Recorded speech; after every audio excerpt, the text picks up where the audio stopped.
people, and welcome back to Green Wing Gaming, or welcome if you're new. If you are new to the channel, this is a Friday upload, and Fridays on this channel, we like to play tabletop games. So today, we are continuing on with what I believe is episode 24 of our playthrough of Rangers of Shadowdeep. Now, if you are new to the channel, and this is for some reason the first video you've clicked on, I appreciate you stopping by, but you might want to consider jumping back a few videos. There's a playlist on the channel. If you go back to the channel's main page and click over on playlists, you'll find the Rangers of Shadowdeep playlist. If you don't want to watch all the way from the beginning and you just want to watch this mission pack, start at episode 21. Or, on the other hand, if you don't care about the narrative and you're just here to watch a fun game, by all means stick around, but I just wanted to give you a heads up that you might not understand all of the context here. But for those of you who have stuck around, welcome back. I appreciate you guys being here, and like I said, we are going to continue on with Rangers of Shadowdeep, and specifically, we are finishing out the Ghost Stone mission pack, hence why felt the need to kind of give people a heads up there, because we're literally finishing a mission today. This is the last scenario in the book, so I just kind of feel like this would be kind of a weird one for someone to jump in on. But for those of you who were here for the previous weeks, just a quick recap. The first scenario of this mission was kind of our lower level ranger party getting ambushed or kind of flanked by some horrible ghosts and kind of spectral figures that were trying to flank the army that we are in service to, and there's this whole big battle going on in the northern sector of this fictional kingdom, and we were providing a rear guard, and a bunch of specters showed up, flanked the army, and we had to try and provide a delaying action so that the army could get away.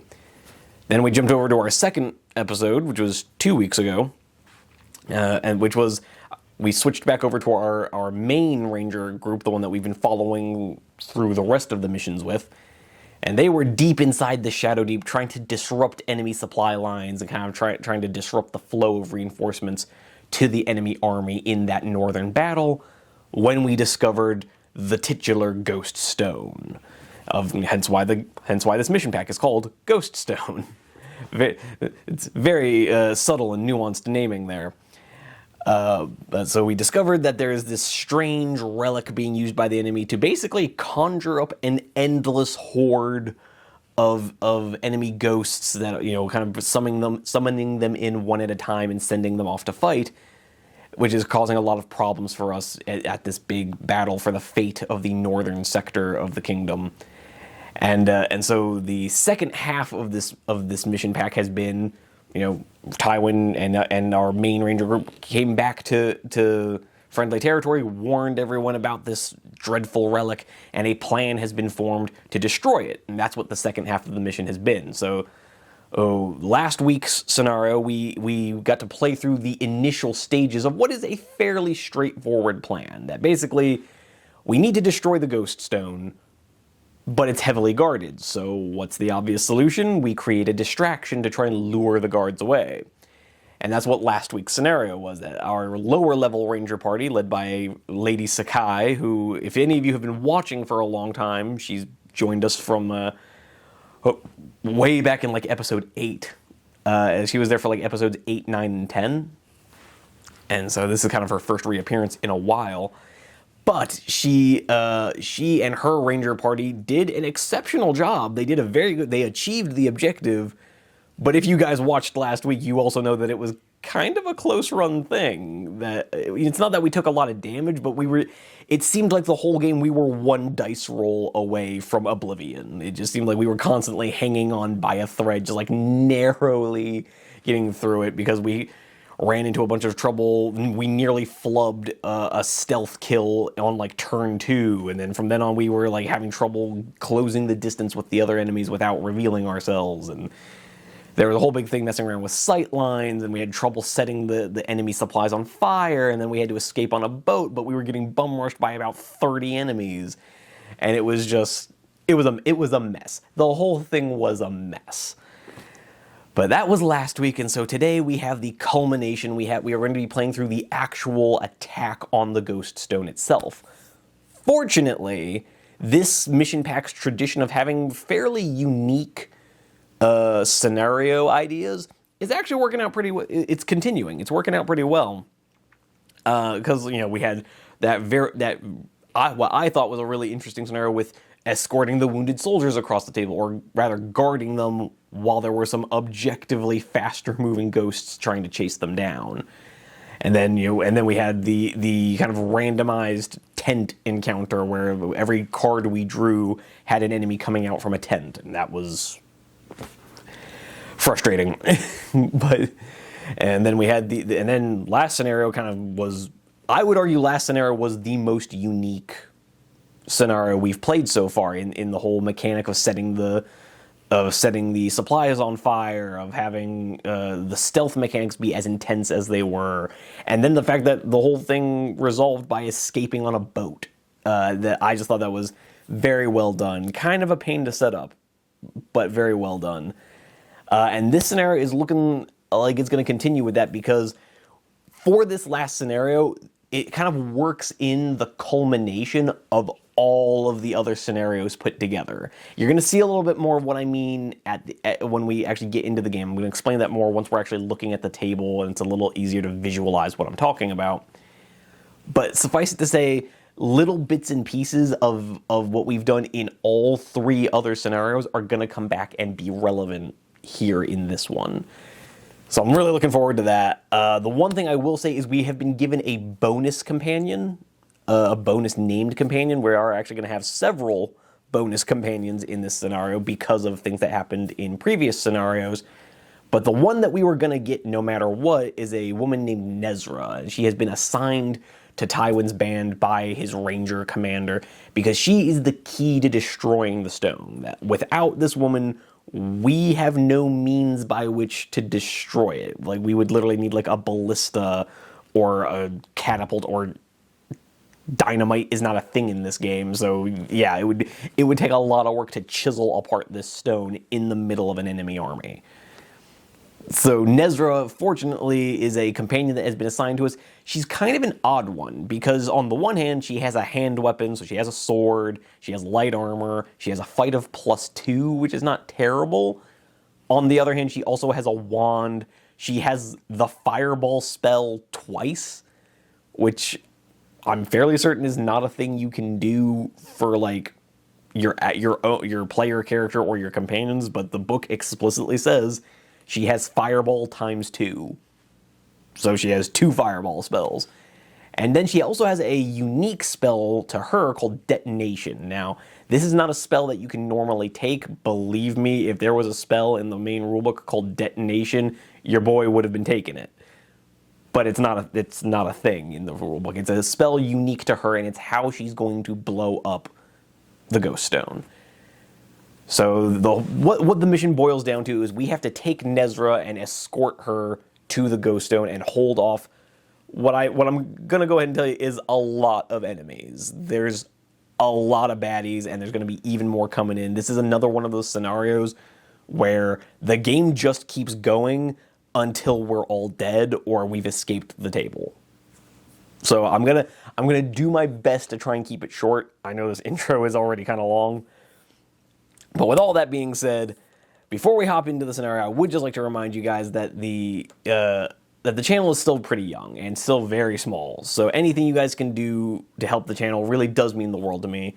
You've already done me a huge solid just by watching the video. And the longer you watch, the more of a favor you're doing me, because watched hours are a huge metric on YouTube.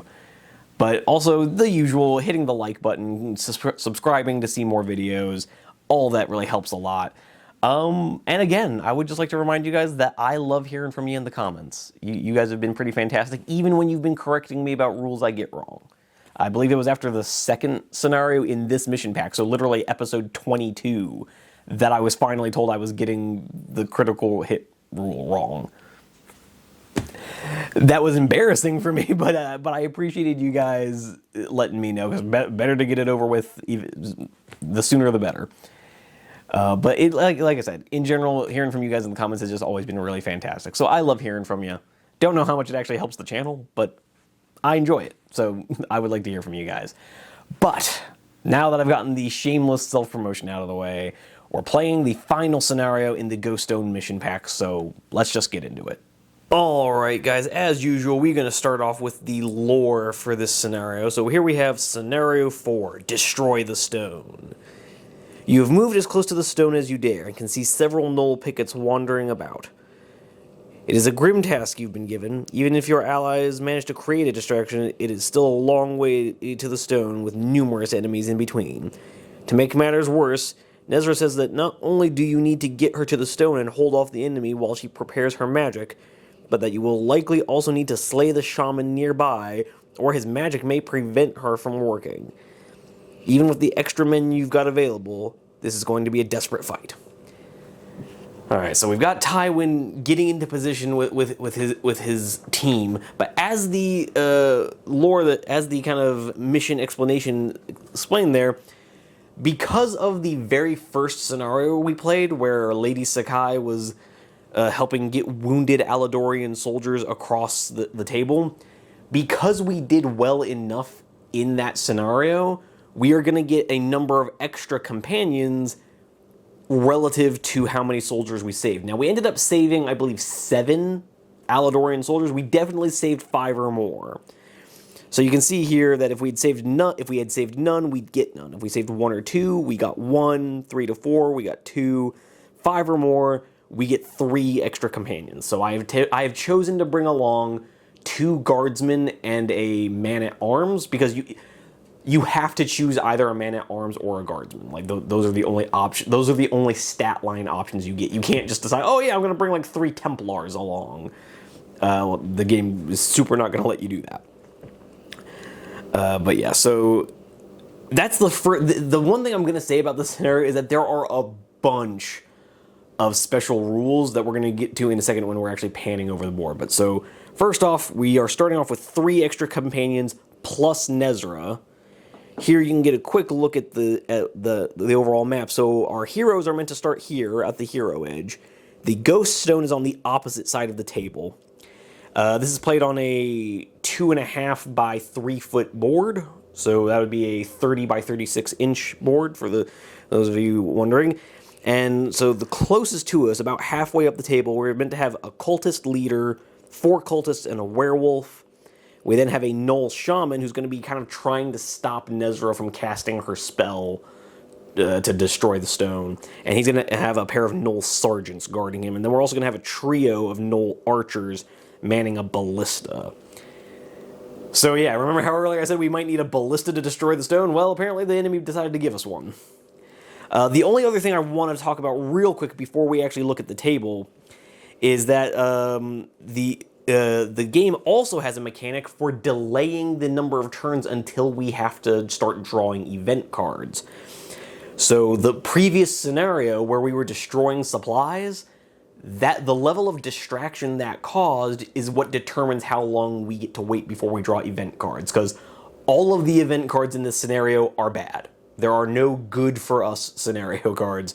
There are only bad ones. And so, as you can see, again, if we destroyed 0 crates, we would have to draw a card on the first turn. If we destroyed 1 or 2, we would draw on turn 2. 3 to 4 crates destroyed, we would draw on turn 3.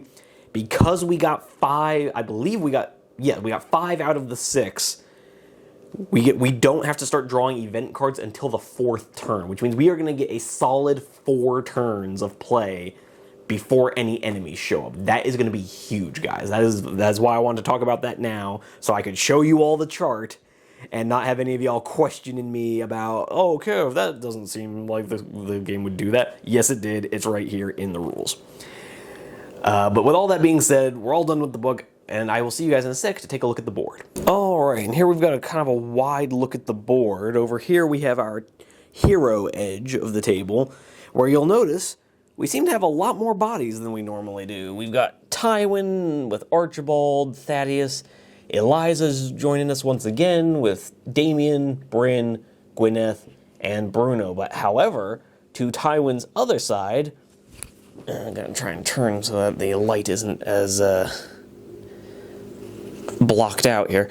We've got the model that I'm using for Nesra. We've got her hand weapon there, and we'll just say the dress counts as light armor.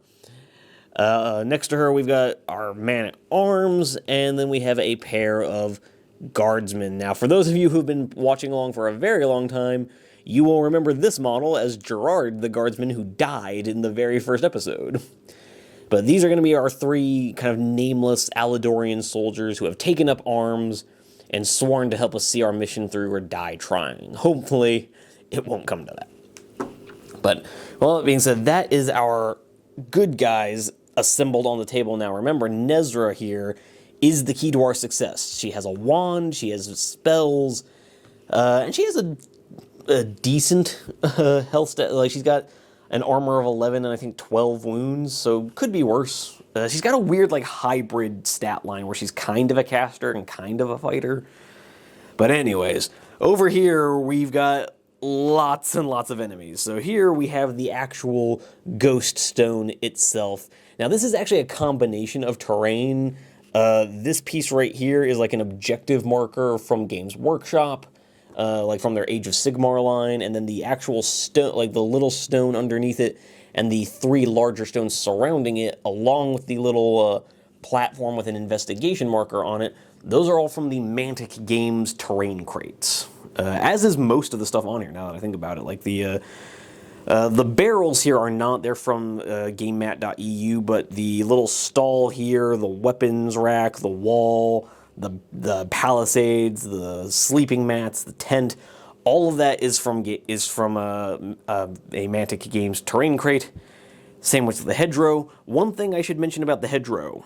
The hedgerow is kind of, it's not there just for decoration, it's there to mark the edge of the playing space, because the game is played on a 30 by 36 inch table, and this table mat from Table War, plug, go check them out. I don't have a sponsorship code, but by all means go give them some money, because they do make some, in all seriousness, Table War does make some great table mats. They've provided me with a lot of stuff that was fairly cheap and easy for me to get the channel running pretty quick. But anyways, these other trees here are just something I found on Etsy. I wish I could tell you who made them. I don't really remember. And then we have a bunch of trees, again, found on Etsy. This ruined building here is from GameMat.eu. But anyways, as I was saying, the hedgerow here marks the edge of the table. And so crucially, how this scenario goes is it just keeps going until we get off the table one way or another. Whether that's from dying or... What's interesting is that unlike a lot of other scenarios we've played, this scenario, you can exit off of any table edge. So that's why it actually was kind of important to mark where the actual end was, because a lot of times in other scenarios we've played, if it meant, as long as it didn't give myself too much of an advantage, I didn't really mind having a slightly larger play space, just to be able to use the whole table mat and not have to worry about it. Because typically there was only like a single exit point. There were like very specific places you could exit. But considering here the exit point is literally anywhere on the map, on the edge of the map, it actually does kind of matter how big the table is. It would come up. But anyways, getting into the actual enemies, when we come up front here, we have a cultist leader who is from the Claws of Karanak Warcry gang, if you guys are interested, as is one of his cultists here. The other 3 cultists are from a different Warcry gang whose name I do not remember. And then we also have a werewolf. Now, I'm actually kind of worried about the werewolf because he has like an armor of 13 and a health of, I think, 18. But more importantly, he halves all non-magic damage unless you have a silver weapon. And nobody here has a silver weapon. Lady Sakai has a silver weapon, but she is not here. She's busy fighting the distraction that bought us so many turns without drawing event cards. So that werewolf could be a bit of a problem unless either Nesra or Archibald here can let off a magic power that can drop him, because otherwise we're going to be having a little bit of a problem getting through him.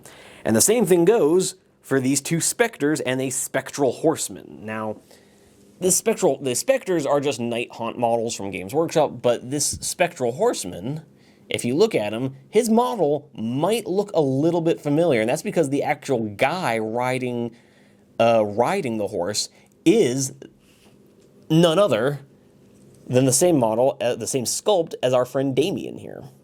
Is the whole that this spectral horseman model is literally meant to be Damien but on a horse. Both of them were brought to us by a game, the Kickstarter I helped back called Tainted Grail: The Fall of Avalon, which, if you guys Google it, I believe you still might be able to get the models, but I'm not sure. But I got access to the mounted characters because I backed at the highest level to get all the stretch goals, which included a mounted variant of all the playable characters. But anyways, so we have our 2 specters and a spectral horseman that all take half damage from non-magical attacks. We have a werewolf that takes half damage from non-magical or non-silver attacks. Those guys are going to be a problem. However, the interesting thing about this game is that the ghost stone is the target point, and crucially, the game rules specifically say that there is a 20-inch line of sight, meaning these specters, if you will consult my handy-dandy tape measure, they are not even close to being in line of sight of my companions, meaning they won't be able to see us until we have moved up a little bit, which means we have at least some opportunity to deal with these cultists before we have to deal with the specters. The other kind of weird part about this is that we also have some gnolls. We have a pair of gnoll sergeants gathered around a gnoll shaman, our buddy boy with the globe in his hand right here. And the shaman is meant to serve as a magical counter to Nesra, trying to stop her from destroying the ghost stone. However, because the shaman is casting magic, the gnolls here will not move. Like, they are dedicated to guarding the shaman and keeping his magic up. As long as the ghost stone is still in existence, they will not move. They literally will not move from that spot. They don't get to move at all, and they have no ranged attacks, so they just can't do anything. The rules specifically say that these guys are stuck in place until we deal with the ghost stone. However, if we kill the shaman, that gives us bonuses to the will check that Nesra is going to have to make when she tries to destroy the ghost stone. So it becomes one of the things of, we could theoretically ignore them, but it's going to make our lives easier if we don't. And then finally, the last group of enemies is another weird one. The enemy literally threw a ballista at us. Remember how earlier I was saying we might need a siege engine to destroy the ghost stone? Well, it turns out they gave us one. But there are no rules for using it against the ghost stone, unfortunately. I think that would have been super cool, but not so much. They have not given us that little treat. However, there is one little thing I need to note. The ballista itself comes from the Song of Ice and Fire game. It comes with these 2 guys manning it. However, they don't actually count as being there. For the purposes of this game, we only need to regard the 3 gnoll archers.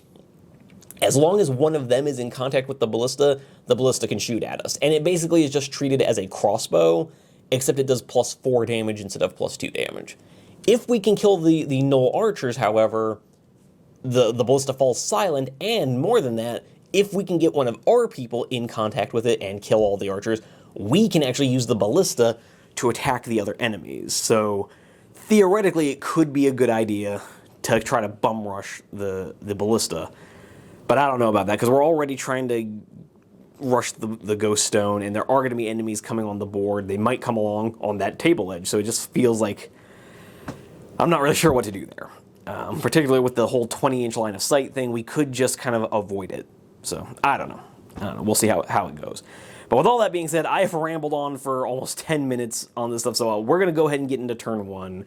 Now that you guys have gotten a good look at everything that's going on here, I will see you guys in just a sec. Okay, guys, going into turn 1 here, into the Ranger phase, we are going to be group activating, and what we're going to do is we're going to group activate with Tywin, and the only other companions really near him, which are Nesra and Archibald. So our 2 magic users are going to be group activating with our Ranger, mostly because I kind of want to get off an alpha strike with our mages to see if we can't do some real harm to these guys before too much happens. So what we're going to do is we're going to move Tywin up just a smidge.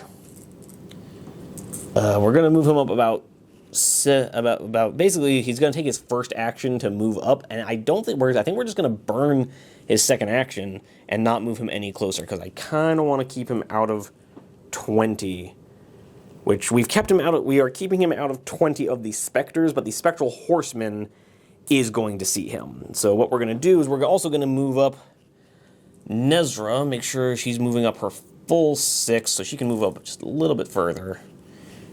She's going to move up like so, getting herself in range again of the spectral horseman. And then we're going to do something similar with Archibald, just kind of moving up like so. And hopefully we can get off a bit of an alpha strike on these cultists, because I am not a fan of how many bodies the enemy has right now. I'm not okay with it. But anywho, so for second actions, we're going to go ahead and go with Nesra, and we're going to have her pop off her fireball spell on the spectral horseman, but we're going to place it kind of, there's no way I can place it to get all 3. Well, hold on, maybe we can. Not really. Well, it's a 3-inch bubble. So yeah, we can get all 3 specters, but the thing is, she's barely within line of sight of him. So we're going to put it kind of like off to the side of him and just get him and 1 specter. Like, we could try to game it and put it like right there, get all 3 of them. But she doesn't have line of sight there, so we are starting off with we've got our 3 heroes kind of creeping through the darkened woods, gaining a line of sight, and just as the cultist, just as the werewolf kind of pacing back and forth with the cultist lets out a howl of alarm, Nesra raises her wand and mutters a few incantations under her breath and lets loose a ball of fire that soars over the heads of the cultists, who kind of initially let out a sigh of relief, only as they hear it explode behind them right in the midst of their spectral allies. So we're going to go with, this is going to count as a +3 shooting attack. The spectral horseman has a fight of +3, so it's going to be dice even on this. Oh no, and so the spectral horseman has rolled a 16, Nesra has only rolled a 12. So she has not done any damage to the spectral horseman, but maybe she can take out the ghost next to him. So the ghost is only going to have a fight of +1 against her shoot of +3 for the spell. Okay, so she has rolled a 14 against the 13 of the ghost. So, but obviously with the modifiers, she's going to win that one. So 14 becomes a 13, or 14 becomes a 17, which, because it is magical damage, is going to go straight through the ghost's armor, or the ghost is not going to have this. However, the ghost does only go down to, let's see, it's going to go down to 4 wounds, so it's not dead. So she has not managed to kill anything, but she did manage to put some hurt on one of the ghosts. So having said that, we are now going to come over to Archibald, who simultaneously, as Nesra is muttering under her breath and extending her wand Harry Potter style towards the ghosts, Archibald here is just kind of angrily, grumbly, huffing and puffing, waving his torch about and saying, "Damn, I'm tired of these monkey freaking snakes on this Monday to Friday plane." Extends his torch forward and blasts out a simultaneous fireball, this one aiming a much closer, drawing the gaze of the cultists and their werewolf companion. So again, we're just going to center this one directly on the cultist leader. That should be enough to get everybody else. And so the werewolf is going to take the first hit. It has a fight of +3 against a shoot of +3. So hopefully Archibald can roll hot. And Archibald rolls a natural 20. Okay, so Archibald rolls a natural 20. That's going to give him the +5 for the crit bonus, because I'm actually getting that right now. It's going to give him a +3. So that's going to be 28 damage. Even with the high armor and health, that is still going to be enough to one-tap the werewolf. So apparently that werewolf, which again, I just want to show off this model because I think he looks super cool. Again, I found this guy on Etsy. I wish I could tell you guys where to find him, but yeah, I'm just really happy with this model. But apparently he is getting one-tapped. He just took a fireball square to the chest as the angriest retiree in all of Alladore just waves his torch forward and sends a magical ball of flame square into the chest of that werewolf. But now let's see what happens to the cult leader. So the cultist leader is going to have a fight of +4 against a shoot of +3. So I maybe don't have as high hopes here. But my fears were unfounded, because Archibald has rolled a 16, with a +3 becomes a 19, against the cultist leader's 6 becomes a 10. So, however, I believe, taking a look at my notes here, cultist leaders have an armor of 12, so that's only going to be 7 points of damage, which takes him down to 7 wounds. So I'll have to find myself a D8 here. So the cultist leader is brought down to 7 wounds. We could have used another natural 20 there. But then we have other cultists who I believe, again, looking at my notes here, are only fight +1. So these cultists are only going to be fight +1, and we're just going to kind of start with the kind of guy wearing some furs here and then go clockwise around. So it's going to be fight +1 against shoot +3. So Archibald has won that engagement, but he rolled so low it kind of doesn't matter. He rolled a 7 with a +3 becomes a 10. The cultist has an armor of 11, so it takes no damage. So then, again, moving to guy with the hammer up top, same deal, fight +1 against shoot +3. And the good guy, Archibald has rolled his second natural 20, which suffice it to say is going to be enough to one-tap this cultist. So kind of wishing Archibald would stop using up all my natural 20s for the game. Because that's 2 out of 3 dice rolled that were natural 20s. So moving on to our cultist with the shield and hammer. Again, same deal, fight +1 against shoot +3. Okay, and this cultist has rolled an 18 versus Archibald's 5, so that cultist is also unharmed. And then down to this last cultist with a club and shield. It's going to be, again, fight +1, shoot +3. And again, the cultist has rolled a 16 to Archibald's 10, so again, unharmed. So 3 of the cultists were completely unharmed, although I am kind of liking the narrative. Apparently the fireball must have impacted closer in here, ended up evaporating the one cultist and the werewolf and just damaging the cult leader, but not really doing anything to the other guys. That does bring us to the end of the ranger phase, which means it is now the creature phase, which is unfortunate. So this cultist is just going to move up 9 inches, and unfortunately for me, I've made Nesra the nearest target, which was maybe not the smartest move on my part. Well, I guess we can fix that real quick. Tywin would have a second action. He'll just move up a little, and then the cultist will double action move into Tywin. We're just going to have to kind of adjust this model a little weirdly so that he can actually get, well, you guys know he's in base-to-base contact, so let's go with the narrative look here. They're charging right into each other, and we'll just accept that. I'm going to move that tree because I feel like that's going to be a problem the whole game. So we can just accept that they're in base-to-base contact. You guys know what's up. And so that's that cultist double action. Then we have our cult leader, who again is going to double move and not quite make it into combat. So our cult leader is just going to kind of come around this way. He has spotted the grumpy old man who shot at him who shot a fireball at him and has decided to rush forward, trying to gain his vengeance. So little does he realize he's now just walked into the firing line of Bryn. So he just got hit with a fireball and is about to walk into musket fire. But hey, no biggie. And then the other cultists are going to do much the same, not quite making it into combat, but getting close. And then other than that, we have our Spectral Horseman. I'll have to double check his movement stat. For some reason, the Spectral Horseman also only has a movement of 6, which feels weird, because, you know, he's on a horse. But yeah, he's going to have a double move of 9, unless I've gotten this wrong, guys, in which case I'm sure some of you will let me know in the comment section. But so that Spectral Horseman ends up like so, and the others don't have line of sight. Oh, sorry, yeah, the Ballista does in fact have line of sight on Archibald, specifically, because he has moved into their range, so we are going to be dealing with that crossbow using the fighter's ballistic skill of shoot +2 against Archibald's fight of just +1. So Archibald might be in some trouble here. But Archibald has rolled his 3rd natural 20 against the ballista's 15. Now, it's a good thing he rolled as high as he did, because 15 plus a total of 6 would have one-tapped him. Or I guess not, he does have extra wounds, but it would have taken him down to like 2 wounds. So that would not have been ideal.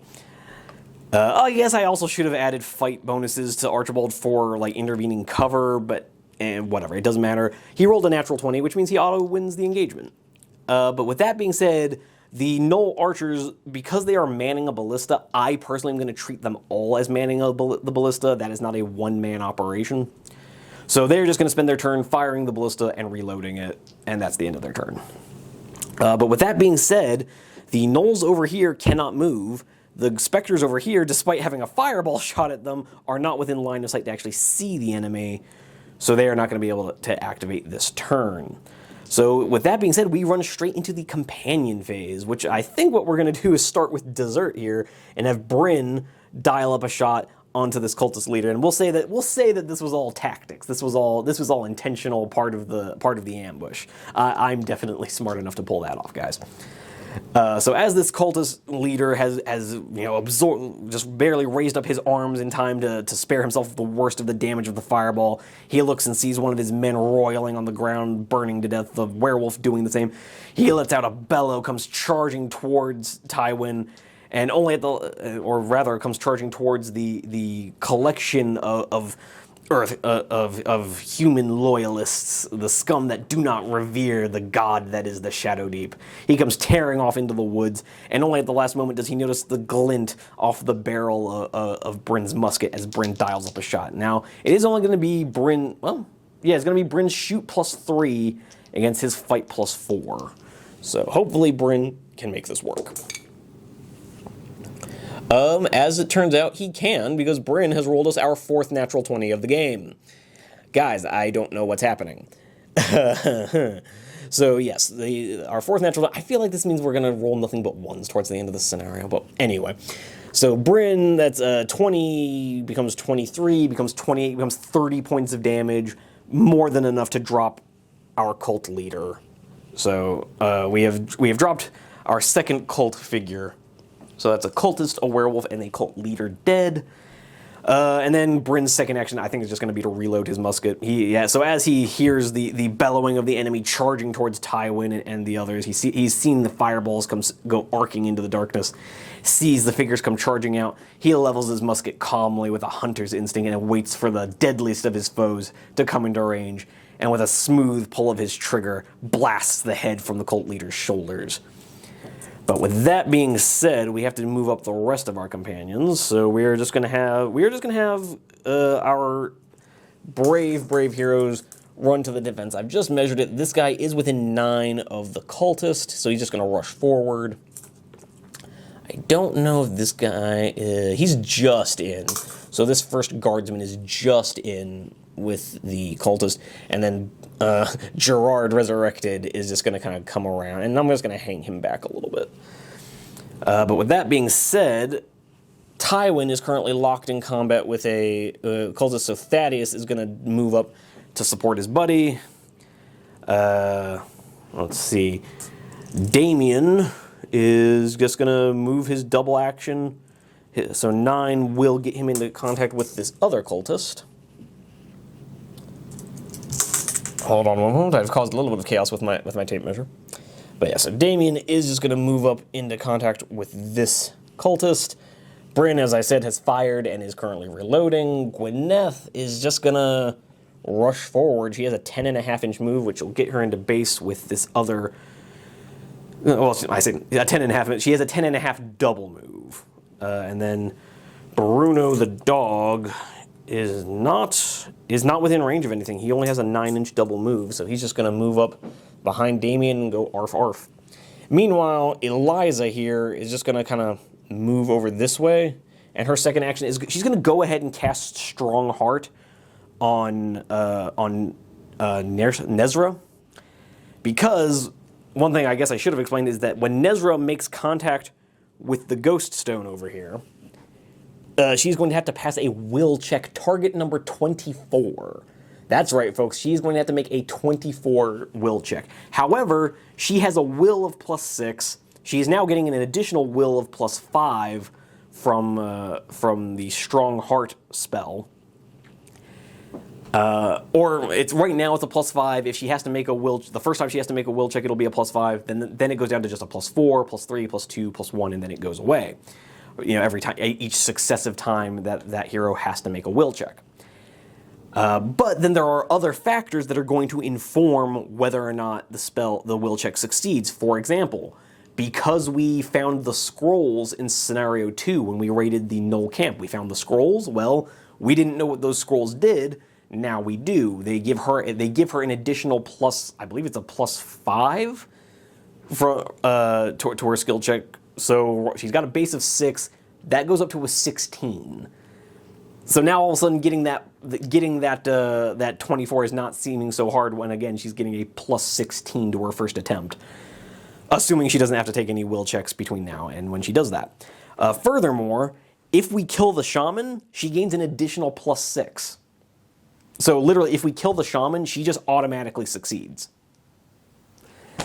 Which I find amusing. Now, and in addition to that, we would also get like a +3 to her skill check if we had found some stone rings in the first scenario, because one of the options for some of the objection markers was we could have found some stone rings. We didn't find them. Oh well. But like I said, even without that +3, there is a world in which Nesra can literally just rock up and one-tap the ghost stone guaranteed. Assuming we can kill the shaman and she not have to take any will checks before then. But with that being said, I do believe we have covered the entire companion phase. We don't have to draw a card this turn because of the previous scenario, so with that being said, I will see you guys in the next turn. Alright, coming into turn 2 here, guys, we're going to have refocused down here on the main scrum between our ranger party and the cultists with a spectral horseman coming in. So we're going to start in the ranger phase, and again, it's hard to know who to group activate with. We do have a few more options this time around than we did last time. I think what we're going to do, I think we're just going to do second verse, same as the first. We're going to start off with Nesra again, and we're going to start off with Archibald. So again, remembering that the cultist is actually in base contact, we've just got him facing that way because it looks a little more theatrical. We're going to have Tywin take his first action, which is going to be to take a swing at this cultist. So Tywin has braced his shield ready to absorb the charge of the enemy, seeing, kind of sighing with a bit of relief as the cult leader is dropped by his faithful marksman. And he kind of rushes forward to shield check the first oncoming cultist as the other Alladorian soldiers surge around him to absorb the other cultists. And as Tywin kind of bashes his shield into the first cultist, he thrusts forward with his handy blade. And he will be, let's see, he's a base +5 these days. So he is already a fight +5. He's got a double gang up bonus from Thaddeus and Lady Gwyneth. So he's going to be fight +7 against this cultist fight +1. Hopefully that will be enough to make the difference. Yeah, it's going to be fine. Because the cultist has rolled a 2, becomes a 3. Tywin has rolled a 14, becomes a 21. So yeah, that's going to be enough to drop this cultist. So, buddy boy here, which again, I just would like to show off the paint job I did on these Claws of Karanak. I like to think I did a pretty good job. But as this cultist rushes forward, Tywin just raises his shield into the cultist's face. It face plants right into the metal of his protective gear, and he thrusts his sword up into the guts of this cultist, driving his blade into its heart, and then just kind of casually shoving the cultist off his sword with the shield, and kind of just immediately looking towards his next victim. But with that being said, we're going to move on to Archibald here, who we're just going to go ahead and have him dial up a magic bolt. I almost called it Eldritch Blast. I've been playing too much D&D. Or rather, been playing too much Baldur's Gate 3. Am I right, guys? And so he's going to... So again, after having used his cataclysmic fireball spell, he sees this spectral steed kind of emerging from the glow of the ominous relic in the distance, and he just, kind of reaches deep within his own well of power, mumbling ancient words from before the time of men, as eldritch lightning starts to crackle between his fingers, and he extends his hands forward, letting loose a bolt of energy straight into this spectral horseman. Now, this will be a +4 magic attack, because that's how Magic Bolt works, against the Spectral Horseman's fight of +3. So Archie here does have a bit better odds. And it's worked out. So Archibald has rolled a 15. With a +4, it becomes a 19. Against the Horseman's fight of becomes a total of a 7. Or sorry, he does have a +4. I was wrong. The Spectral Horseman does have a +4. Forgive me. He also has an armor of 12 and 14 wounds. So let's see. With a 15 becomes a 19 minus 12 becomes 7 points of damage. So yeah, that's once again we're going to cut him exactly down to half wounds, which is not bad. It's still not bad. With that being said, Archibald realistically has used up his 2 good spells. Although I guess I should keep him around. He does have one more spell that is specifically useful against the ghosties over here. But with all that being said, that is Archibald's first action. We are going to have to clarify what I was trying to say there, guys. There was a part of me that was considering that now he's used up his 2 like typical spells of just having Archibald turn around and walk off the table, because I don't want to risk him getting hurt. But at the same time, he does have one more spell, and it's always good to have more bodies because he does still have an attack of +1. So yes, that is going to be Archibald's first action. We're going to go over to Nesra's first action. It's hard to tell what she should do, because on the one hand, I want to get her moving up the board towards the Ghost Stone before we start drawing any cards, but I don't want to put her... She's only fight +2. I don't want to send her off by herself against the Horseman. So, with that being said, I think what we're going to do is we're going to have Nesra fire off her other fireball spell. I feel a little weird kind of shooting that off right away. Kind of like dumping both of her offensive spells, because the only other spell she has is Detonation, which she can't use until she gets to the Ghost Stone.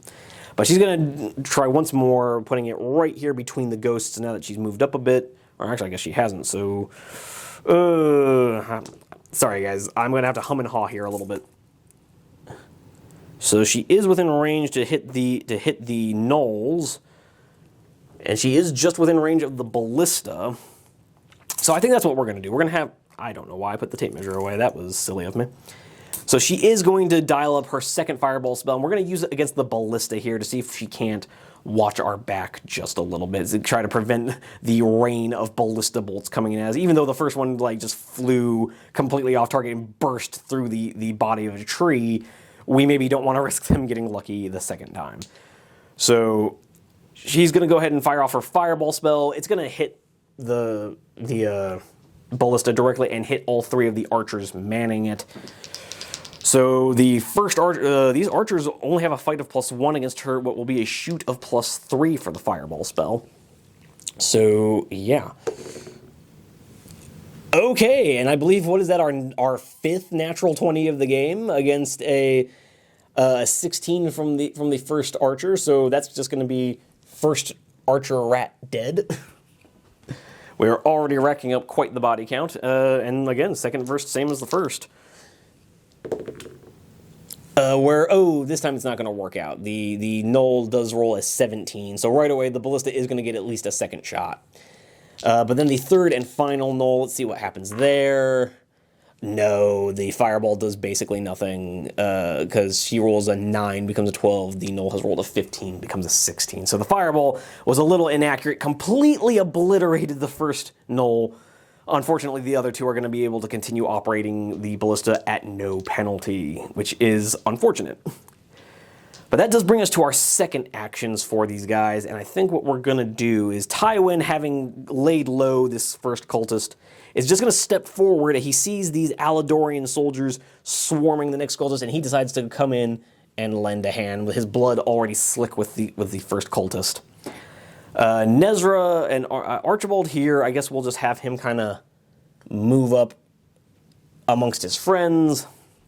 And Nesra, as much as I hate to say it, we'll move her up a couple inches, but yeah, I don't really feel comfortable moving her any further forward. I don't want to get her killed. But that does bring us into the creature phase. We'll start with the cultist fighting Damien. Damien at this point should be a fight of +3. Yeah, so he's a fight of +3, and he's going to be fighting this cultist who is a fight of +1. So let's see how this goes for him. So Damien has rolled an 11. Not the most impressive of starts against the cultist's 10. So his 11 becomes a 14, which is only going to do 3 points of damage to the cultist. Which, looking at the cultist stat line, they have 10 wounds, so he goes down to 7. This matchup was brought to you by the number 7. Because, yeah, seriously, that's the third enemy in a row to get reduced down to 7 wounds.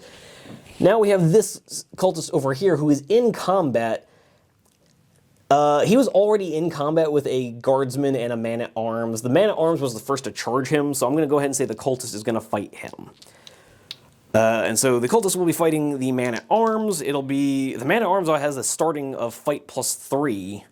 Or sorry, I guess Damien has enough progression points. He's actually a fight +4, so that would be 1 more point of damage. So the cultist would actually be down to 6 wounds. We are no longer brought to you by the number 7. I'm sorry. But the man-at-arms here has a starting fight of +3. He's got a double gang up bonus, so it's going to be a fight +5 against the cultist's fight of +1. I mean, the man-at-arms wins. It doesn't really matter, though. So the cultist, technically speaking, it is the cultist making the attack here. The cultist has rolled a 5, becomes a 6. The man-at-arms has rolled a 4, becomes a 9. Not enough to do any damage. We could force him back, but I don't really see a reason to, because he has a second action. He'll just move back into combat with us. So that combat kind of goes nowhere. So as Tywin steps forward towards the oncoming cultist, he manages to intercept the incoming club, but as the man-at-arms tries to capitalize on this, his blade just kind of stabs into the breastplate of the cultist, doing no damage. Up next, we're going to have the Spectral Horseman, who is going to come on in to Tywin, trying to free up the cultist. He'll be fight 4 against Tywin's fight of +5, because he will not be getting any kind of gang up bonus against this. So yeah, Tywin will just be fight +4 to fight +5. Okay, so Tywin has rolled a 17. The Spectral Horseman has rolled an 8. So obviously Tywin wins that fight, but with a +5, that's going to be a 22. Minus the Spectral Horseman's armor of 12, so that just becomes a 10, becomes 5 points of damage, which is going to force the Horseman down to 2 wounds, but not be quite enough to kill him. However, because the Spectral Horseman had to move first, we can force the Spectral Horseman back and out of combat. So again, as Tywin has rushed in, he's used his shield to intercept the arc of this cultist club. Then he sees the horseman coming in and kind of twists his body to put the club between him and the horseman, sticking his sword out towards the horse's throat to cause the horse to kind of rear up and bash the Spectral Horseman's head into a tree branch, because I like to think that right now they're in a thick clutch of woods.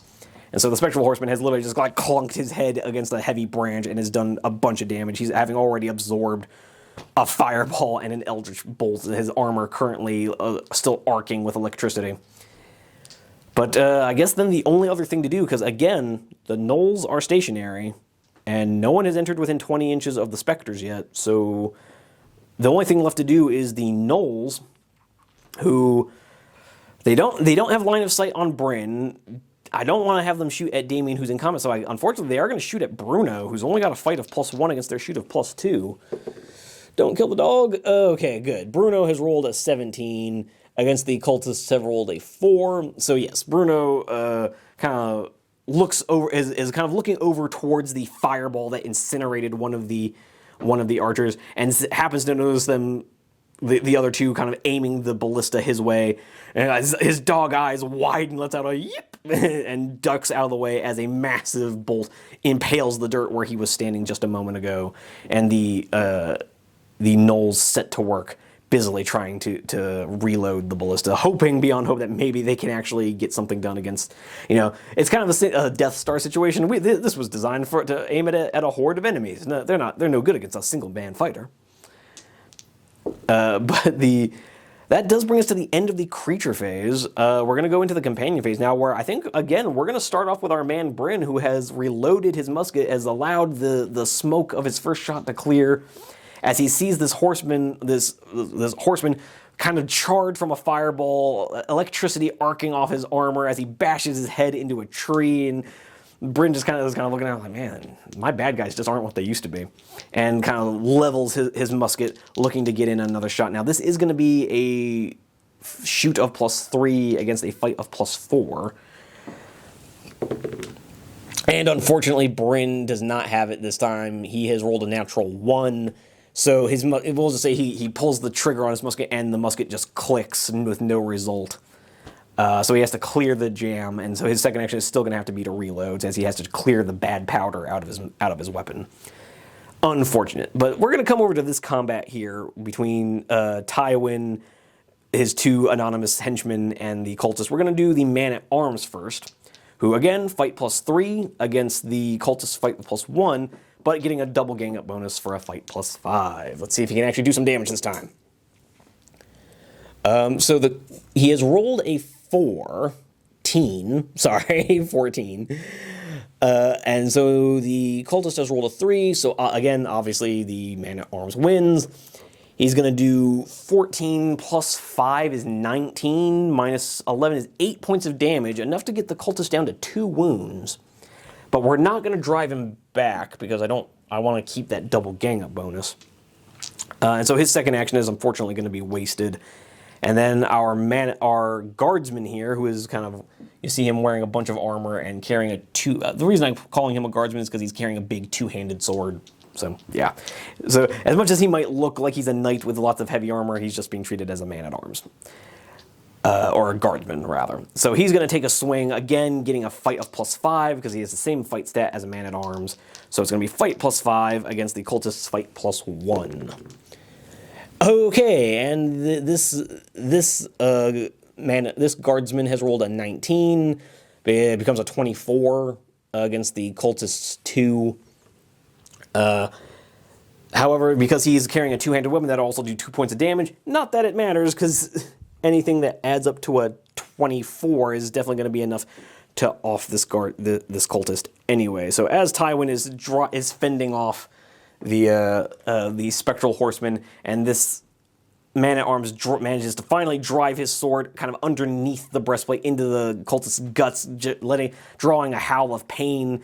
This guardsman comes in with his 2-handed sword and just with a sweeping blow lobs off the cultist's head, kicking him off his friend's sword and saying, "Let's get back into this fight, bud."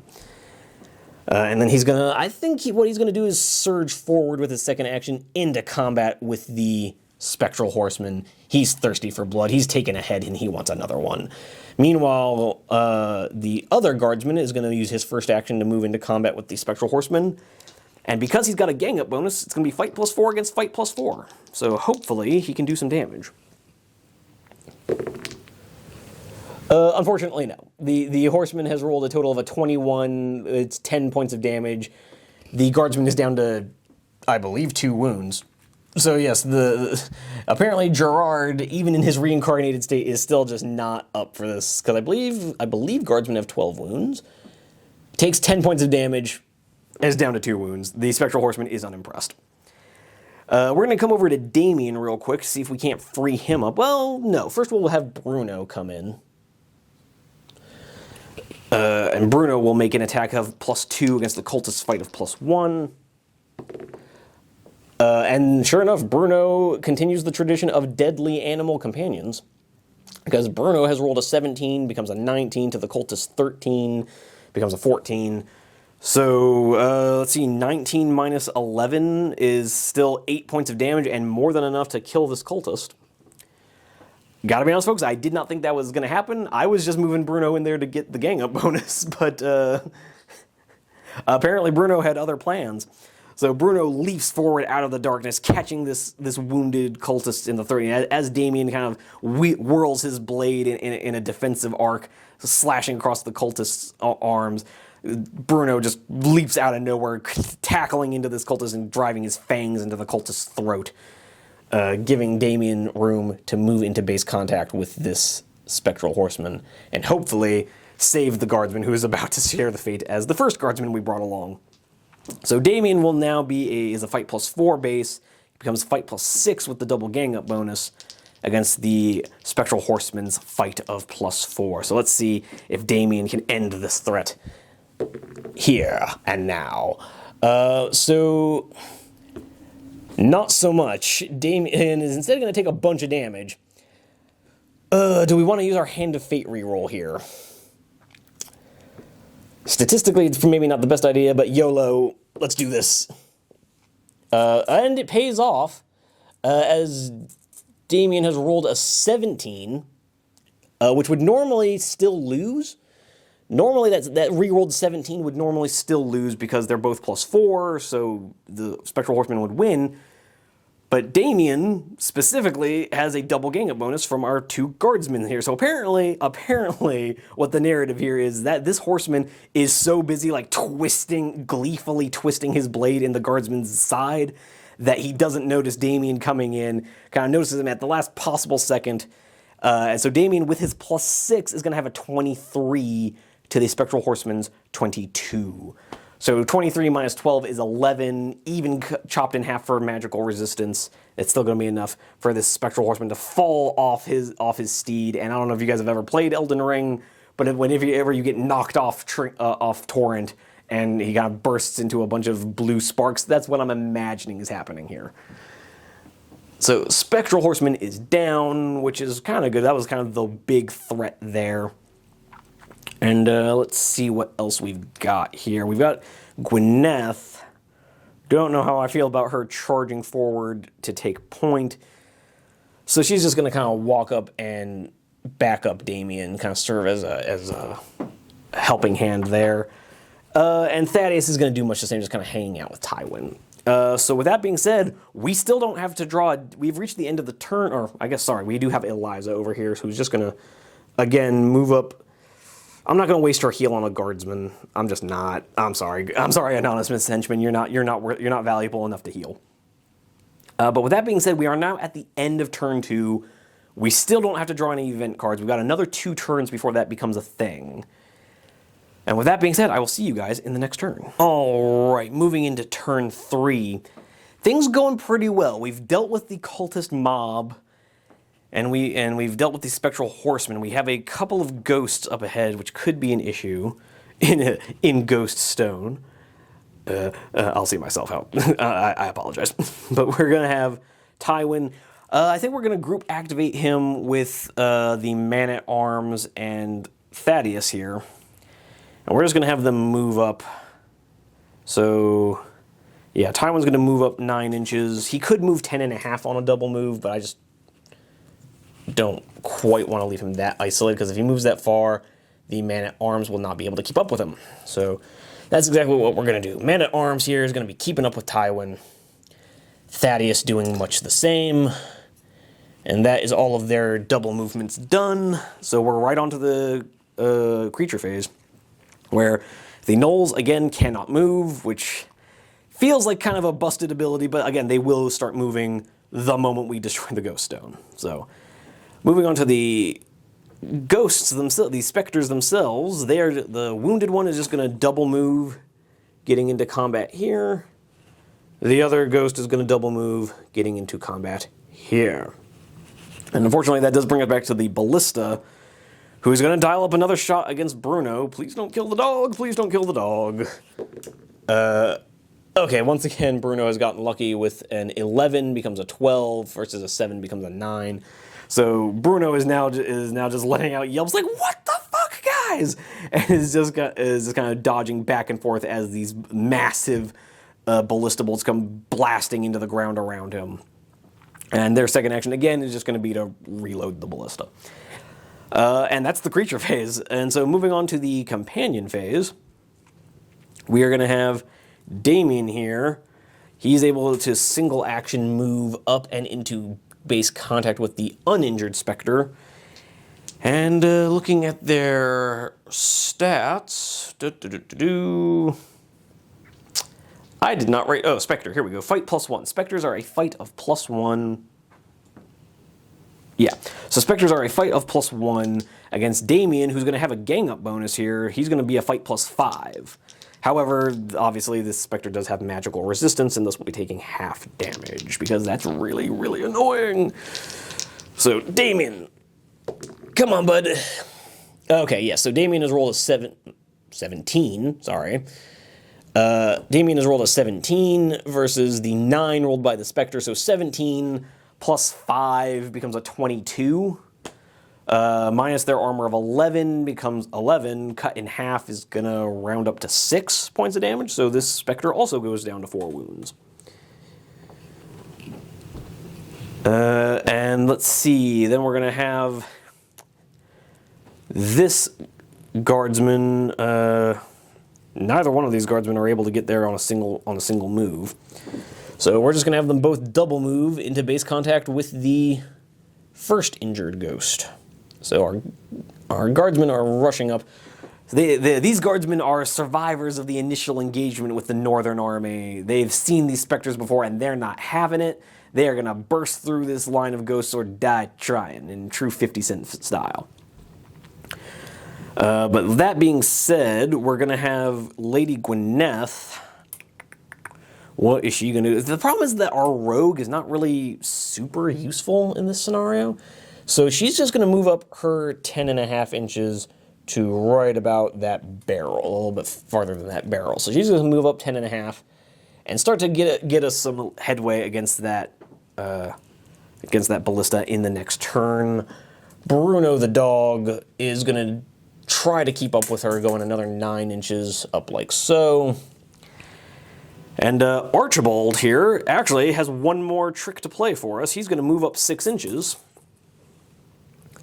And then he's going to pop the Burning Light spell. That is his last spell of the game, and I do believe will be the point at which I start moving him off the table.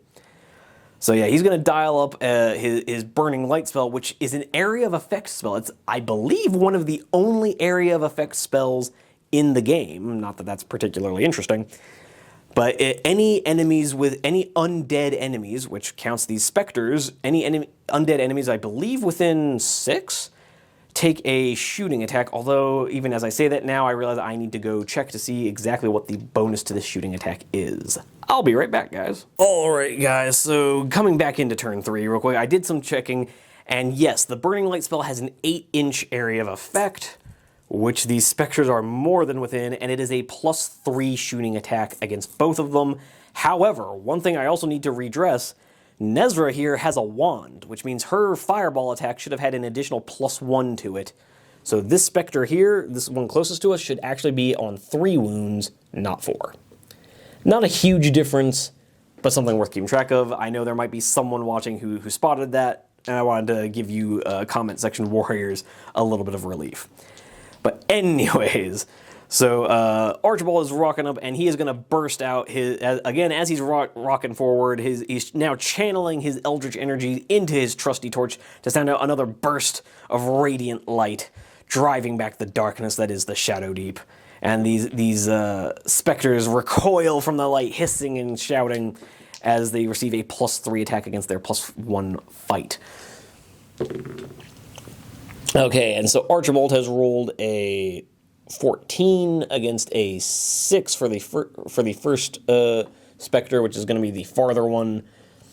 So 14 with a +3 is 17, which would be enough to do 5 points of damage after the armor, because this is a magic attack, and thus not subject to his magical resistance. So say goodbye to the first Night Haunt boy. Although, again, I would just like you guys to appreciate the paint job I did on this guy. Next up, we have the wounded, well, let's get this wound marker out the way. We have the more heavily wounded Spectre, who is also going to be, it's going to be a shoot +3 against hits fight +1. So let's see, Archibald has only rolled an 8 against the Spectre's 6, so 8 +3 is 11, exactly enough to do no damage. And we've already used our Hand of Fate reroll, so nothing doing there. So Archibald has rocked up, did manage to kill the more serious threat from the Spectres. So, you know what? I'll take that. I will take that. Bryn here is finally going to need to move up because he has not, he's not in range or line of sight of anything. So he's going to just, I think we're going to go ahead and move him up to the palisade there. Because in the past, he has had luck using palisades as a brace, if you all don't remember scenario number 2. he put in some serious work of gunning down gnolls, all from the comfort of a palisade as his brace. But with that being said, we just got to finish up with Nesra and Eliza, both of whom are just going to double move up behind the wall of heroes trying to push ghosts. Yeah, that definitely makes sense. So so they're kind of rushing forward under the protection of the beacon of light being burst out by Archibald here, although maybe that wasn't the greatest idea if we're trying to distract them with burning supplies. But whatever, don't worry about it. And that brings us to the end of the phase, end of the companion phase, end of the turn, and this is the last turn where we won't draw a card. We get, at the end of turn 4 is when we draw the first event card. So with that being said, I will see you guys at the start of the next turn. Alright guys, we are coming into turn 4, the ranger phase, and we're just going to try and clear some paths here. So just to be clear, these guardsmen are all in combat with the Spectre, as is the man-at-arms. We're going to group activate with Tywin, the man-at-arms, and the uninjured guardsman. Because one is on 2 wounds, another is fully in full health. So we're going to start off with Tywin making the first move here. He's going to have his fight of +5 base, but he now has a triple gang-up bonus because he is currently leading all of the anonymous henchmen. Because, you know, he killed that first cultist, drove off the first Spectre just in time for him to get shanked by Damien. Then kind of helped these other guys bully their way through the other cultist and charge their way into the Spectres, who were then driven back by Archibald's beacon of light. So as Tywin kind of draws up on this second Spectre, as writhing in the light of the beacon, he aims to drive his sword into the heart of the creature, hoping to banish it, with a total of a fight +8 against fight +1. And Tywin has rolled an 18. Focus camera. So yeah, it's an 18 against a 2. So yeah, Tywin definitely won that one. 18 + 8 is 26. So yeah, that's definitely a dead Spectre. So as Tywin rushes forward, the beacon of light emitting from Archibald's torch, Tywin takes advantage of the distraction and agony of the Spectre, driving his blade into the heart of its energies, causing it to finally dematerialize and burst from this plane of existence. And then he's going to go ahead and pop his dash ability to go... Nah, we're going to save his dash ability. He's going to move 7 inches towards these gnolls. As is this man-at-arms is going to kind of start to join him. This guardsman is also going to start to join him. We're going to start to deal with these gnolls, because as soon as that ghost stone blows, we're going to have problems. So right now, the gnolls cannot move, because the ghost stone still exists. But I'm going to go ahead and start. However, they can defend themselves if we attack them. So yeah, that's going to be a little iffy. But going into the creature phase real quick, we've cleared everything. I'm telling you, that it's a good thing we did as well as we did in the previous scenario, because having those first 3 turns of no event cards, real useful. But the ballista is going to turn. The ballista crew are frantically reloading. They finally get a 3rd bolt ready, or a 4th bolt ready. Turn it to face Gwyneth, who's only got a fight of +1 against their shoot of +2. Let's hope she can make this work. Okay, so the bolt has only rolled a 5 against her 4, so the ballista does win the fight, but even with a +4 damage, so 5 with a +2 is a 7, and then +4 damage would be 11. Her armor is 11, so apparently somehow the ballista shot at her, and her light armor, like her shoulder pad, I don't know if you can really make that out on her the metal plating on her shoulder. Somehow she just kind of like dipped left when they shot right, and the bolt just kind of like pinged off her shoulder plate and sent the bolt flying off into the darkness. And they spend their second action again trying to frantically reload their ballista before the enemy can get to them. But with that being said, that's the creature phase done. So Nesra here is going to take the gap she's been given, and she's just going to double move 9 inches. Not quite enough to get her there. It's going to get her like so. So she's a little bit shy, but as long as we can keep her from getting locked in combat, we should be able to get her to the Ghost Stone next turn.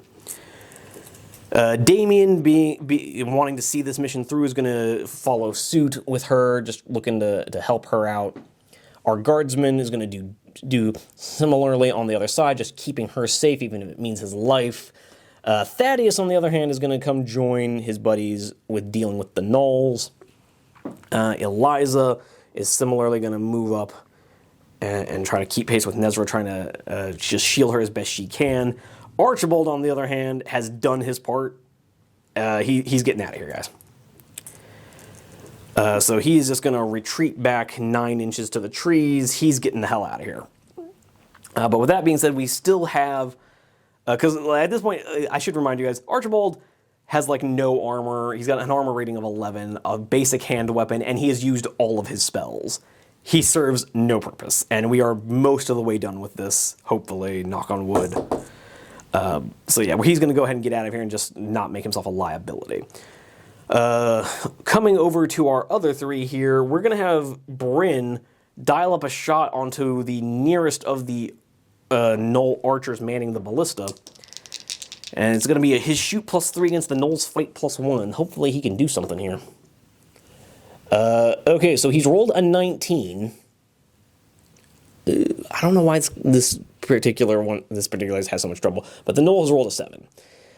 So Bryn has rolled a 19 with a +3 becomes a 22, +2 damage is 24. It's a dead archer.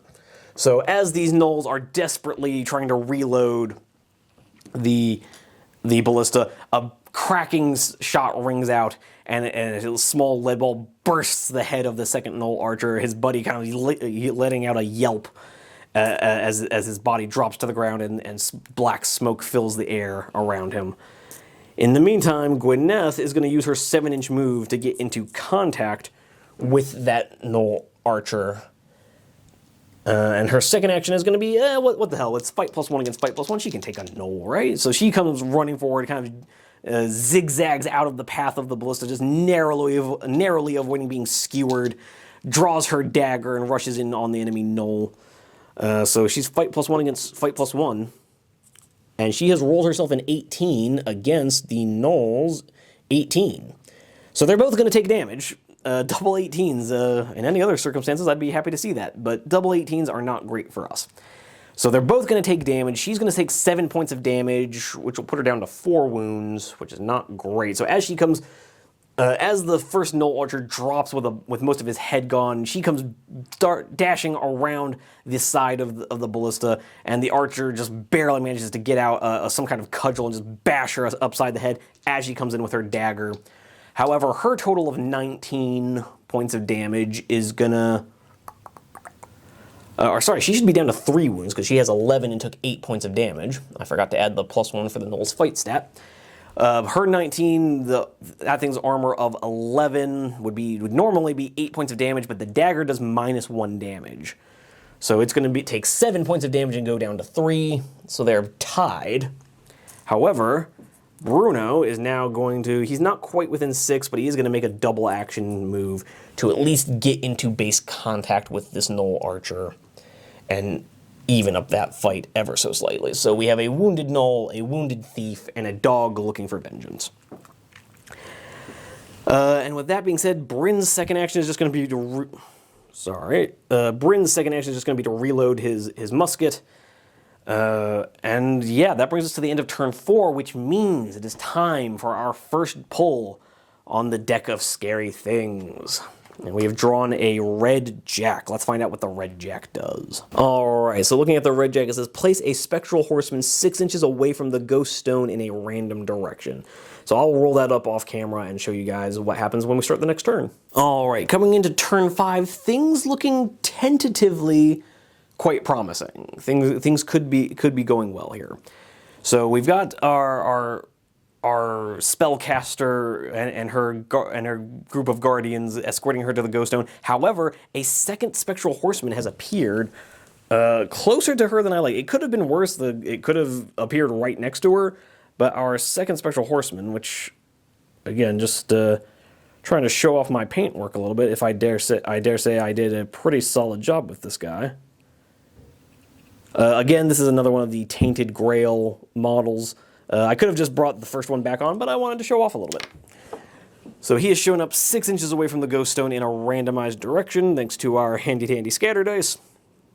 And so that'll be something we get to look forward to in just a minute. Having said that, we are going to have Tywin here activate with the man-at-arms and the the guardsmen, and they're all going to bum rush this first Knoll sergeant. Like so. And so they're all ganging up on him. So Tywin, that's all of their first actions, is to move into base contact. Tywin now is going to make a +7 against attack against the Knoll sergeant's fight +3. Let me make sure I've got that right. Knoll sergeant, yes, fight +3. So Tywin is going to have a fight +7 here, and rolls another natural 20, which is kind of a good thing because the Knoll rolled a 17. So he didn't have a lot of room to roll much lower than he did. So yet another natural 20 with a +7 and then another +5 damage. That's a dead Knoll. So after having driven off the last Spectre and urging his companions on towards the Ghost Stone County, go! Finish this! He then turns to the Knolls and sees the kind of counter magic being cast by the shaman, and he prepares himself to move forward. The other guys are just gonna hold their ground, I think, because they would just take a second action into the shaman. Or, I mean, I guess maybe that's a good idea, because then the shaman will fight them in his own turn and maybe lose. So yeah, the guardsman is going to move forward with his second action into base contact with the shaman. The man-at-arms is going to do much the same. With that being said, that is the ranger phase done. Going on to the creature phase, excuse me. Let's start with the Knoll archer, because it is in combat with 2 of our friends, and unfortunately is going to keep attacking Gwyneth. So Gwyneth now is a fight +2 with the gang up bonus against the Knoll's fight of +1. And so the Knoll, they've still rolled double 2s. So they went from double 18s to double 2s. Sure, okay, dice, that makes sense. So double 2s, neither of them take any damage. They just kind of hang out there, and that's the end of the Knoll's turn. Going with the Knoll shaman now. Let me double check. I believe Knoll shamans are a fight +2, so that's going to be a fight +2 against the... He's going to attack, let's say, the guardsman, because he has less armor. So he's going to fight the guardsman, who's going to have a fight +4 with the gang-up bonus from his fellow man-at-arms. And the guardsman rolls a 15, while the Knoll shaman rolls a natural 1. So a 15 +4 is a 19, becomes 21 points of damage. I'm going to go out on a limb here and say that's enough to kill the Knoll shaman. So we've just killed the Knoll shaman. Again, just showing off my paintwork just a little. You know what? Let me put him down a little bit and give you guys a better view of this guy, because this is like his 3rd or 4th appearance on the channel. He deserves a little attention. But yeah, so there's a little preview of the guy we just killed. So the Knoll shaman is dead, which is going to give us an additional +6 to Nesra's willpower check against the Ghost Stone, which she's already got a +6 already. With that +6, it becomes a +12. Then she gets another +5 from the scrolls we found in Scenario 2. Makes it a +17. And then she's getting another +5 from the Strong Heart spell that Eliza cast on her. Makes it literally a +23. So even if she rolls a 1, she's going to be able to get off the detonate spell against the Ghost Stone. So we have now guaranteed a first shot victory against the Ghost Stone. But with that being said, we're not done just yet. The Spectral Horseman still has to go, because that Knoll, for some reason, as long as the Ghost Stone is active, cannot move. So the Spectral Horseman is going to turn, see the wounded guardsman, and say, hey friend, let's dance. Which is not great news for the guardsman. He's only fight +3 against the Spectral Horseman's fight +4. So let's see how that goes for him. Not great. The Spectral Horseman rolls a 10, becomes a 14, is just enough, or no, yeah, no, it is going to be just enough to kill the guardsman. So Gerard dies for the second time in both scenarios that he's been on the table. Well, I guess narratively, let's roll a dice. We're not going to see him again, but let's just roll. Yeah, no, this is literally exactly what happened to him in the first scenario, guys. He rolls a natural 1, he's dead. That's literally what happened. I'm pretty sure that's what happened to him in the first scenario. Got taken out of action and rolled a 1 on his out of action dice. So apparently that model is just cursed. He's not allowed to be in this game. But with that being said, we are now going to move on to the companion phase, where we're going to have Nesra take her first action to move into base contact with the Ghost Stone. She's also going to pick up the investigation marker on the way there, and then she rolls her willpower check, but hey, off the table, but hey, look at that. It super doesn't matter that she only rolled a 3 because that's still a 20, that's still a 26, so she still automatically gets the detonation spell off. And so now the way this works is Nesra has to determine how many turns she wants it to take for the detonation to go off. So you can make it go off in a maximum of 3 turns.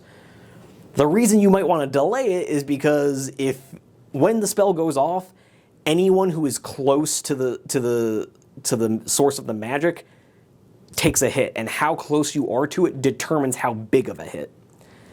So yeah, that's maybe not. We don't want it to go off right away. So starting the next turn, we'll begin the countdown. We're going to give ourselves 3 turns to try and get off the table. So with that being said, but at the same time, I don't really want to just leave this Spectral Horseman unchecked. Part of me really wants to deal with it. But let's go with Bruno the dog first, see if he can't clear out that last archer. He's going to have a fight of +2 thanks to Gwyneth against the Gnoll's fight of +1. And again, proving that dogs are the deadliest. He has rolled a 16 +2 becomes an 18 against the Gnoll's 7. 18 points of damage is going to turn out to be 7 points of damage, still enough to remove this Gnoll. So as this Gnoll is kind of bashing its cudgel into the side of Gwyneth's head, and she's kind of flailing with her dagger, trying to get it to back off, Bruno just comes to the rescue, vaulting over the now empty, or the barely reloaded ballista, and tearing out the throat of yet another Gnoll. One in his long list of conquests. And with that being said, we're just going to come over to Bryn, who's going to dial up a shot on the Spectral Horseman. I don't think he can kill him even with a natural 20. But we're going to still dial up a shot anyway, see if we can't weaken him. He's going to have a shoot of +3 against the Spectral Horseman's fight of +4, but maybe he can make something happen.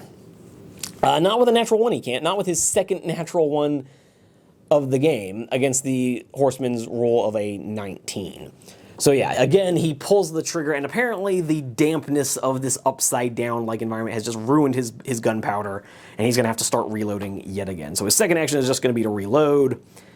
In the meantime, Eliza is not feeling it, being so close to this Spectral Horseman. She's just going to move 9 inches towards Tywin and say, Tywin! and rush that way. Thaddeus is going to kind of do the same thing, just getting between her and the Horseman and staying close to Tywin. Damien, on the other hand, as much as I hate to do it, he's going to be the hero we need. He's just going to... Yeah, he's just going to go in. There's no point in trying to hide and let the Horseman come to him. He's going to go on the offensive with a fight of +4 against fight of +4. And it works out for him. He rolls a 10, or the bad guy rolls a 10 against Damien's 16, becomes a 20. Becomes only 4 points of damage. So the Spectral Horseman just goes down to 10 wounds. So it's not like you one-tapped him or anything, but he has begun the work of dropping this fool. And with that being said, this Gnoll, the Ghost Stone has not been destroyed yet, so the Gnoll still can't move. So that brings us to the end of the turn. Or, sorry, we do still need to do Archibald here, who is just going to double action move off the table. So at least one of our friends is going to survive this. And then we're going to go to the deck of scary things, where we have drawn a red 10. Let's go find out what the red 10 does. Alright, the red 10 says, place 2 cultists in the center of a random table edge. In addition, The ghost stone lets out a horrific scream. The next time each heroic figure activates, it must make a will roll of target number 16 or be reduced to a maximum of 1 action for this activation. Fantastic. So we've got a pair of cultists showing up, and then we'll have to see what else happens.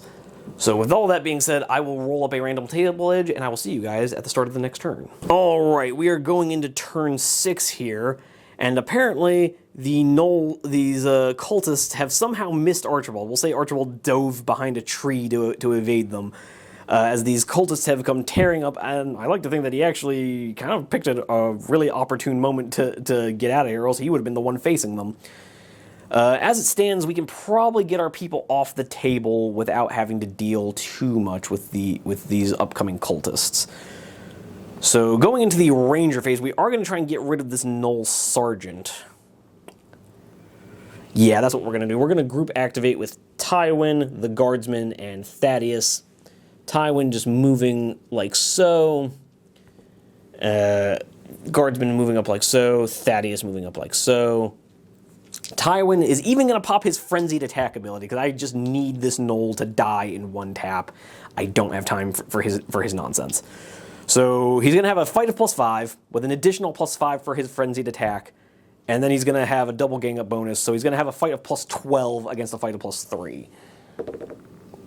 And he rolls a 17, +12 becomes a 29. That's going to be a dead Gnoll. So as Tywin has rocked up, leading the charge of brave men over this wall, driving his blade down in a single stroke, kind of bursting the head in half of the first Gnoll Sergeant. He sees his two companions rush forward, jump onto the Gnoll Sergeant, bearing it to the ground, driving their blades into its gut. He hears a warning scream as Eliza sees the Guardsman chopped down but in a single blow of a charging spectral horseman, as it kind of materializes out of these strange rune-inscribed stones, and turns to face the problem, but sees a Gnoll Sergeant standing between him, rushes forward with Thaddeus close behind. Thaddeus pecking at the Gnoll just before he arrives, and takes the Gnoll's head clean off with a single swipe, not even slowing down as he does so. Just kind of walk up and casually, at a running pace, blast his head from his shoulders with a single mighty swipe.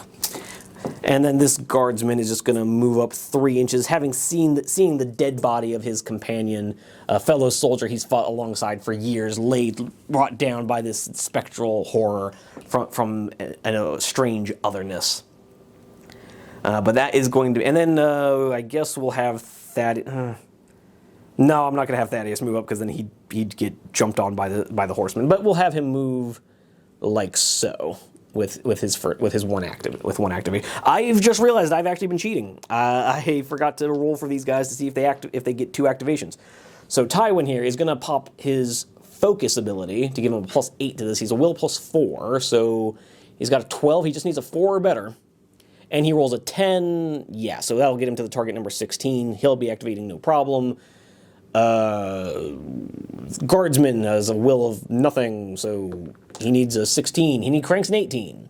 Thaddeus, on the other hand, rolls a 17 and also gets double activation. So yeah, so far the activation problem has been ignored.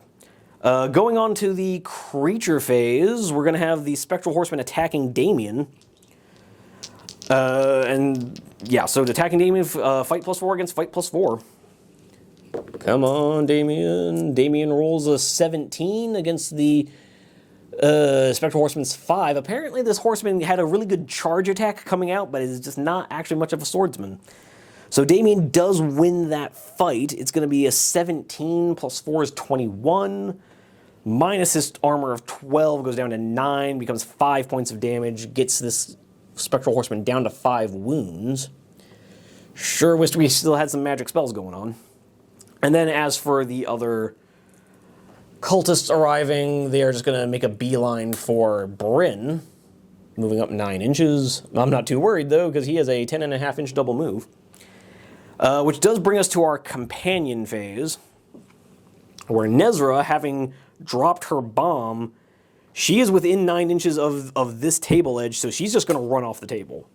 She is just going to take that investigation marker and run off the table. So Nesra has also survived So Archibald has run off in one direction, Nesra has run off at the other. Fortunately, our rangers were sensible enough to have a rendezvous point that they'll meet back up after all of this. However, Gwyneth is just going to use one action to grab up that investigation marker, which I forgot to point out earlier, but yes, the ballista also comes with an investigation token, so she's going to grab that as well. We'll find out what that is later, because her second action is just going to be to move off the table, Bruno doing the same. We are just trying to get the hell out of here as quick as we possibly can. I'm going to try and save Damien, but other than that, everybody else... I guess, hold on. I should check Nesra's thing, because she might have not... She would have needed a double action to move, and we don't know if she was able to double move. So she has a will of +6 base with an additional +4 now from the Strongheart spell. With a 7 that she rolled on the dice, with a +9, yeah, 9 + 7 is 16 exactly. So she's fine. Or sorry, no, she had a 10 + 7, so she had a 17. So she's actually a little bit better than fine. But again, she runs off the table. Gwyneth has a will of, I think, +1, so I don't know if she'll actually be able to... Yeah, no, so Gwyneth is still on the table. Gwyneth is still on the table with her investigation token. But other than that, we're okay. Let's see if Eliza and our anonymous guardsmen are going to be able to get off the table. So Eliza rolls a 17. What about the guardsman? He rolls an 11. So the guardsman's only going to get one activation, but he's within 6 inches of the table edge, so he's just going to walk off the table. Eliza's going to double move. They're off the table. Cool. Now, as for Bryn, again, I'm pretty sure he's like a will of +0. So let's just see. No, he rolls a 3, so he's not quite going to get away. He is going to move up 7 inches towards the ballista. Unfortunately, I think that means the cultists are going to catch him. And so, yeah, that brings us to the end of this turn, the end of turn 6. So we come to the deck of scary things and see what that has in store for us. We've drawn the red ace. Let's go find out what the red ace does. All right, the red ace says place a troll in a random table corner. That's actually not so bad, because none of our heroes are near a table corner, so we can just roll that up real quick, and I'll have that on the table for you at the start of the next turn. All right, coming into turn 7, we have just 2 more turns until the ghost stone blows, and we have an awful lot of good guys within the blast radius, so we kind of need to make this quick. So Tywin is going to group activate with the guardsmen. They are both going to go into the spectral horseman. And Tywin is going to use his second activation to attack. He's going to have a double gang up bonus here, so he's going to be fight +7 against the spectral horseman's fight +4. Okay, and Tywin has rolled a 16 against the horseman's 10. So 16 with a +7 is a bunch. 16 + 7 is 23. So that's going to be 23 points of damage. Minus 12 comes out to 11. Still comes out to 6 points of damage, even after the magical resistance. So that is going to be enough to kill our spectral horseman. So Tywin, again, having not even paused, as he just casually lashes out with his blade, taking the head off a second Knoll Sergeant, rushes forward as Damien is rather ably dueling with the spectral horseman. But Tywin kind of shouts at Damien, like, "We don't have time!" And so the guardsman is just going to take his cue from Tywin and move up another 3 inches, kind of darting past the ghost stone on his way off the table. With that being said, it is still going to be now the creature phase. So this troll is going to move up 9 inches, just barely not getting Thaddeus, who is not going to snap into combat, because that would be silly. And these cultists are going to rush up, and unfortunately... Oh, no, they are still going to be just out. Apparently, the 7 inches that our buddy boy here moved was just enough to keep him out of range of the cultists. So the cultists are currently chasing Bryn off the table. But he is now going to activate... Well, we're going to go into the companion phase now, so Bryn here is just going to double action move, and his 9-inch move is literally exactly what he needs to get off the table. So Bryn is just going to go ahead and come and charge off after Nesra into the woods. Thaddeus is going to do much the same and say, later Tywin, nice knowing you. And then over here, we're going to have Gwyneth run off after Bruno with Bryn close behind, just barely keeping away from the cultists chasing him. As the cultists kind of rush after him, trying to retake the ballista, afraid of what they might do with the ballista to their beloved ghost stone, not even realizing that its doom has already been laid. But with that being said, we are already at the end of the turn. Yeah, we've already reached the bottom of turn 7. And we're going to go to the deck of scary things and see what happens here. So we've drawn a red 9. What does the red 9 have in store for us? Let's find out. All right, red 9 says place 3 specters in the center of a random table edge. Hopefully you guys are starting to understand why I'm so glad we did as well as we did in the last scenario. But I will get those guys placed and see you guys at the start of the next turn. Okay, coming into turn 8, guys, we're going to have to retcon things a little bit because I've just realized a bit of an issue. This guardsman is not going to be close enough to group activate with Tywin, so we're just going to say he ended up just at the edge of 2 inches from Tywin. Was a little more restrained in his movement because now Tywin is going to be able to group activate with him, and he will be able to get off the table just fine. So this doesn't really change anything. It's just something I realized as I went into turn 8, like, oh wow, he's actually just going to get ambushed by that troll because he's too far to group activate. So we'll just say he moved a little less far than he did in the last turn and run off the table, if you guys don't mind. So Tywin is group activating. The guardsman has taken his double action off the table. Tywin doesn't even need to pop his ability. He's only had to use 2 of his heroic abilities. What a hero. And he has run off the table. And we'll see what fate has in store for him. So all in all, we have now finished the scenario with most of our party running off in this direction. Our wizard kind of dodging out of the way of some cultists over here, and apparently our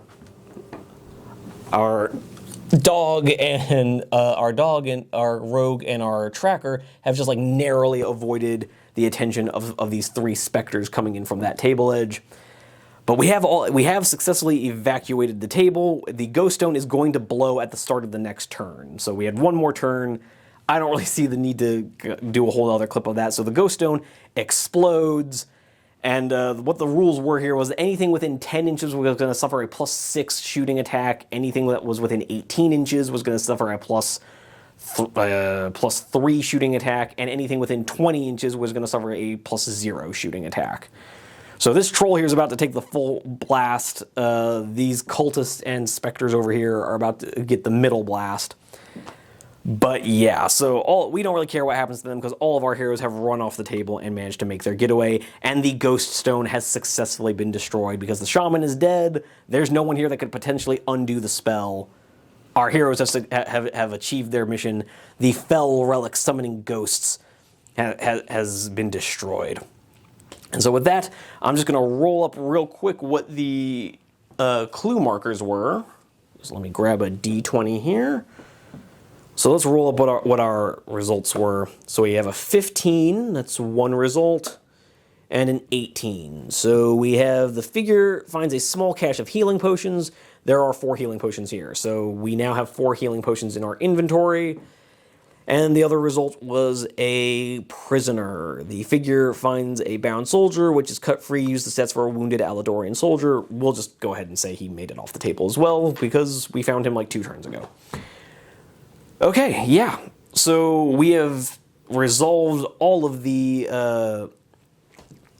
investigation markers.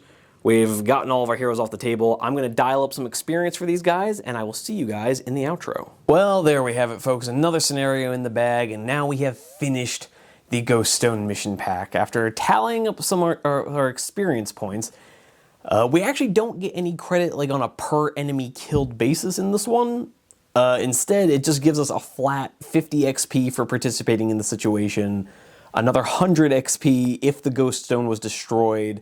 I went ahead and decided to give that 100 XP to Lady Sakai as well, because it just seems a little unfair that only the big ranger group gets that bonus when obviously she also helped. Like in fact, her contribution, I would argue, was key, because the moment those enemies started coming in, things started getting harder for us. So the 3 specters, the troll, the extra horsemen, that all would have been ganging up on us way sooner.